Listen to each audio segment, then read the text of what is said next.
Hi, I'm Faye and I'm your secret ballet coach. Today's class is an intro to ballet all about the movement Grand Battement. Let's dive in.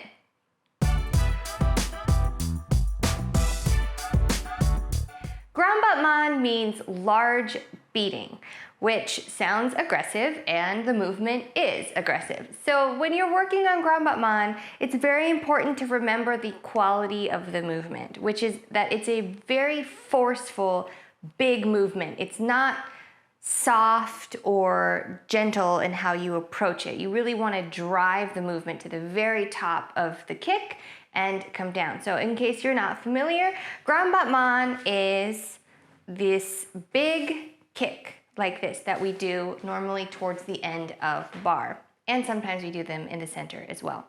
So Grand Battement exists for a couple different reasons. It's one really important way to work on your extension and get those legs nice and high as you progress in your technique. It's also there to prepare you for big jumps in the center. So most of your grand allegro, like grand jetés, tour jetés, any sort of grand pas de chat movements, these all use Grand Battement as the preparation or the lead-in to the step. So Grand Battement is also important for that, to prepare that range of motion and the strength and power involved to give you the momentum you need to execute those steps. Grand Battement consists of 4 key pieces. From your starting position, your Grand Battement consists of slide to tendu, a raise, a lower, and a slide. The reason that we think of it breaking down in those ways is that way you're getting to the full extension of your tendu on the way up and then showing the tendu as you close so that you're not skipping or releasing the foot early before you close. So in Grand Battement, you're not gonna stop once you get more advanced, you're not gonna stop in each position. Usually when you're first learning the movement, you'd break it down into 4 pieces. As you progress, you may brush and then just show the tendu and close, and then eventually you'll just smoothly combine all 4. But it's good to know that those are the 4 elements so that as you look at your Grand Battements, you can check. Are you seeing the tendu on the way up and are you seeing the tendu on the way down? It's important so that you maintain the extension of the foot fully as you close. Otherwise, it's tempting to release the foot early and then you get a yucky line like this on the way in, which also robs you of that really important momentum pressing through the bottom of your foot. So there's a few things you want to think about when you're working on your Grand Battements. First of all, you want to keep your hips as unaffected by the leg movement as possible. So even though it's a very large kick, and I won't be going super high with my demonstrations today, but I'm sure you can find many beautiful examples online of very high extension Grand Battements. No matter the height of your Grand Battement, it's a very powerful movement. But you want to make sure that in all of that power, you're not letting your hips go with your leg or lift with your leg like that. You really want to try to keep the hips separate from the leg movement. So as much as possible that your hips remain completely unaffected by the kick.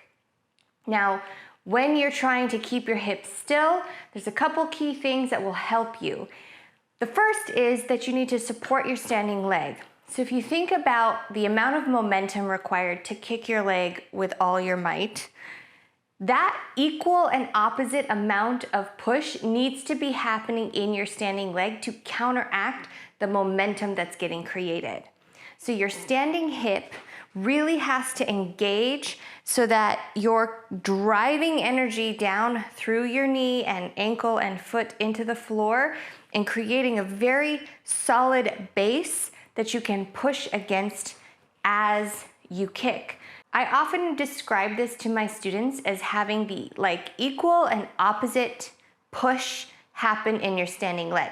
Now, your standing leg happens to not go anywhere, so it doesn't express itself in the same way, but with the exact amount that you are pushing that working leg forward, for example, your standing leg should be pushing down and backwards during the kick. So if you think about your legs being 2 different arrows, the energy is going like that. Although your standing leg does not move, the energy is still going equal and opposite to the kicking leg. The reason this is helpful is because it stops you from letting your hips and knees buckle forward towards all the momentum moving forward. So you'll often see that when people are first starting to work on getting their kicks higher, they push really hard and then the rest of their standing leg moves with them after the push. And that's gonna be very unstable, especially in the center. And also not that useful for Grand Allegro and all of those jumps that we talked about, Grand Battement being specifically getting you ready for. So if you think about the fact that your standing leg, say in a Grand Battement front, is going to go down and back with the exact equal force that your leg kicking to the front is going to go down and forward. That way you have a really solid standing leg and you won't have any of that buckling. Next, when you get your momentum from Grand Battement, it needs to start from your feet. So one common mistake is that Grand Battement, because the leg has to lift so high, dancers tend to focus on just the leg lifting and not where the force to lift the leg is coming from. So if you're going to Grand Battement to the front, you need to start from your fifth position with the force pressing from your hips and your stomach holding nice and strong. Down, it's like the energy shoots down through your legs all the way through the bottom of your foot. You push through the bottom of your foot with your whole foot against the floor. Almost like you're trying to wear a groove into the floor underneath you, and you're gonna drive that force down into your foot, and then once your foot starts to move forward, it moves until it releases off the floor and the kick happens. So all of your momentum for this big leg movement starts from the pressure down in your foot against the floor. The reason this is important is because of the first point that I was talking about. That's going to help you keep your hips separate from your leg movement. If you try to lift your leg that high and that hard from just your thigh, it's going to kick in a lot of hip flexors and larger leg muscles in a different way that will make it much harder for you to control where your pelvis is going. So you want to create the momentum from your foot first so that there's a little bit more release happening. And then if you need to press with the larger leg muscles towards the top of the kick, that's something you can do at that point. But you don't want to pick it up from the big muscles in your leg because a lot of alignment issues can go wrong. Your hips will be much more likely to lift, your knees will be much more likely to bend, and you actually will get less force, which means it'll be harder for your leg to go higher. So even though it sometimes feels frustrating to stop and really work on that correct pressing down through the foot, the end result is that you can get a lot more momentum, a lot more release in the hip joint, and you can keep the large leg muscles out of it initially, which creates more room in the joint and more space for your leg to actually go higher. Now that brings me to the next piece, which is that your knees have to stay straight, both of them, for every single Grand Battement. Unless you're specifically doing a kick that starts or includes a plie movement, which is pretty rare, there should be no point during your Grand Battement where your knees bend whatsoever. So if you're doing a Grand Battement to the back, the hardest point is going to be at the very top. It's common that with the force involved, if you're not activating your quad muscles to actively hold your knee straight, the momentum of the kick will kind of buckle your knee at the top. The same goes to the front, like I mentioned earlier. If you kick really hard to the front and your standing leg is not actively pushing opposite of your equal and opposite force for your Grand Battement, then it will get carried forward by the momentum and oftentimes you'll see that buckle happen in your knees. So you want to make sure you're actively strengthening and pulling up your quad muscles, engaging your thighs to help keep your knees straight while you Grand Battement, so that the line at the very top of the kick is two completely straight legs, 100% straight.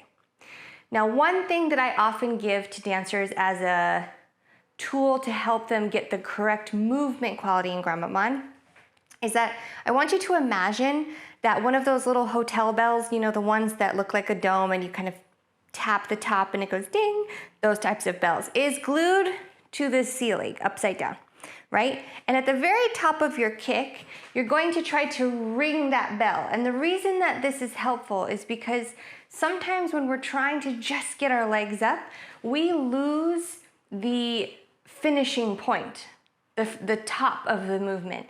You need to give yourself in Grand Battement the top of the kick. There should be an arrival and then come down. So when you brush, you want that toe to ring the bell and come down mentally so that there is a arrival point at the top of your kick. It doesn't just swing and drop with no intention. You want there to be a point where you could hold it if you wanted to. You might not, but you could. And that would be the height of the kick at the moment where the top of your foot rings that bell. Another common mistake with Grand Battement involves your upper body. So the same way that your goal should be that your hips don't get involved, your torso should not get involved. And this is regarding your shoulders, your ribs, your arms, and your head position. So oftentimes, because Grand Battement is a big, forceful movement, especially like to the side, you'll see a lot. As the Grand Battement comes up, the torso will sort of crunch to try to help. And it's just a subconscious thing that you're doing when that happens. It's the muscles on the side are actually just trying to help you lift the leg. But they don't really do that. That's not really their job. So instead of actually helping you lift the leg, what happens is you get this weird sort of distortion in your upper body that messes up your line. So one thing you want to think about when you Grand Battement in any direction is that your torso is trying to stay completely independent of what's happening with your legs. So if you Grand Battement to the front, there should be no crunch in your abs forward. There should be no leaning back and swinging forward like that. You want to keep your torso just as neutral as possible. Same thing to the side. You don't want to crunch in your armpit or crunch in your ribs. You should just Grand Battement, keeping your torso as far away and as long from your leg as possible. Now, to the back. This one is going to be something a lot of dancers don't want to hear, but it's true. You do not want to dump your ribs forward and then pull your shoulders back and round your back. So it's a little bit of a misconception that if you Grand Battement really high to the back, you have to like fold your back in half. So you'll see these big sort of back bendy Grand Battements. That's actually not really correct. You want to think in any arabesque position that you're trying to maintain as long of a spine as possible. So as you Grand Battement, you want to keep your shoulders lifting up to a long forward diagonal. Use your butt muscles to help keep the line of the leg, and you don't want to be lifting by dumping your pelvis or dumping in your ribs. You want to keep your spine as long as possible. The kick happens and close with as little movement in your torso as you can, which means that if you are having to bend your back like this, like a big C curve every single time you Grand Battement, you are not using the big muscles in your hips and you are not using the momentum from your foot to create the kick. You're just doing a really forceful back bend. Now, if you get to 120 degrees, which would be like there, if you get to 120 degrees, you will have some arch in your back. You're gonna have some arch in your back pretty much anywhere over 90 for most people.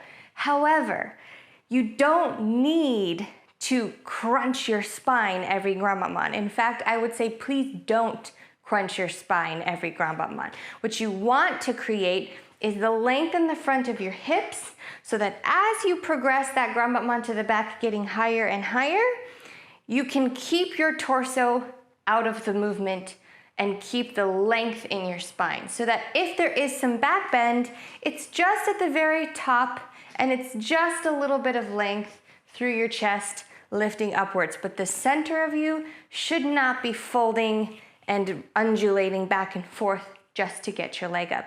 It's gonna be really hard on your lower back. It's gonna create some overuse, wear and tear on those spinal joints.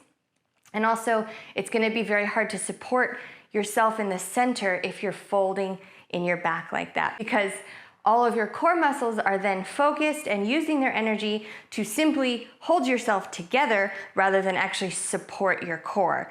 And you wanna be able to keep your core supported, which means you need to keep your spine as long as possible and fight that urge to just throw everything into your rib cage. These are all things to think about when you're working on Grand Battement. I hope that these were helpful, and try them out, see how they feel. There might be some that you are already better at than others, but it's good to check in and just see where you're at with your Grand Battements. Thank you so much for taking the lesson with me today. I hope you learned something about Grand Battements that you can take to class with you that will be helpful. If you have any questions or requests, please leave them in the comments. Of course, if you liked today's lesson, don't forget to like and subscribe, and you can always email me at secretballetcoach@gmail.com. Until next time, keep it on the QT.